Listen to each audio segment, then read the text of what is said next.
en gedink, maar ek gaan nou mos nou net aan met die netbalplan. Totdat my bene nie meer kan nie.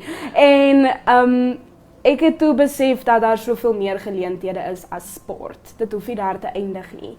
En ek het myself gevind in verskillende leierskapstrukture. Voordat dit nou by Koshuis en Primaria uitgekom het ek myself uitgedaag om deel te neem. My pa het altyd gesê, jy gaan vir 'n geleentheid, anders beteken 'n geleentheid vir jou niks. Jy moet daarvoor gaan.